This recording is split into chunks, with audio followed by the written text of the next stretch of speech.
Gentleman from California is recognized. I yield myself time as I consume. So recognized.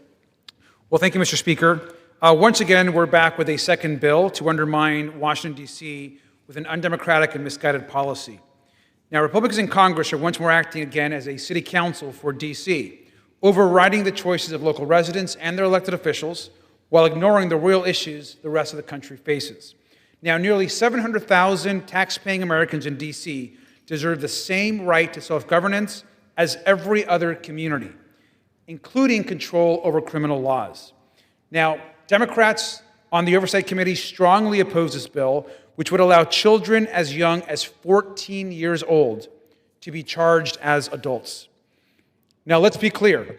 This bill is not about safety.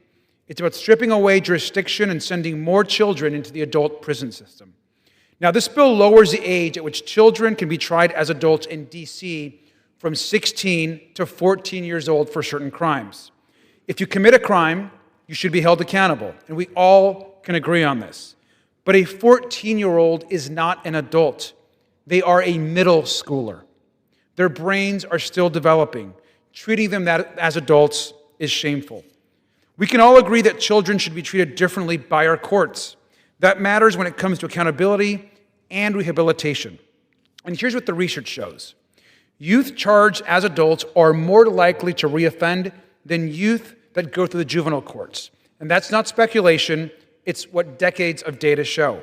Now, the CDC reviewed the evidence and found that sending kids to adult prisons increases violence, does not reduce it.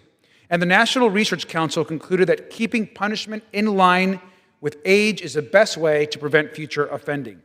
Now, every shred of research says the same thing. Putting kids in adult prison makes us less safe, not more safe. House Democrats know that violent crime, of course, has no place in our communities. And people are right to be concerned about crime. And Democrats are taking it seriously. So if the goal is safer communities, this bill moves us in the wrong direction. Let's also talk about who this bill impacts. More than 93% of youth arrests in D.C. in the first half of this year were black youth. D.C. already has the highest youth incarceration rate in the country, more than 3 times the national average. This bill would take those discrepancies and make them worse, funneling even more children to the adult system. Now, the bottom line is simple. The legislation in front of us does not make us safer, does not make D.C. safer. It makes D.C. less safe.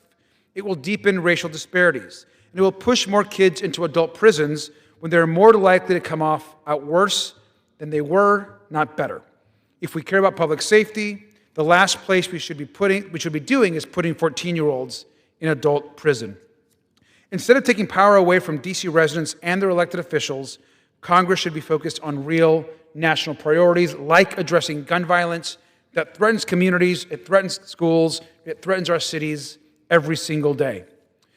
And finally, the rules in front of us have been created through incredible work of the community, through hearings, through meetings, through public testimony.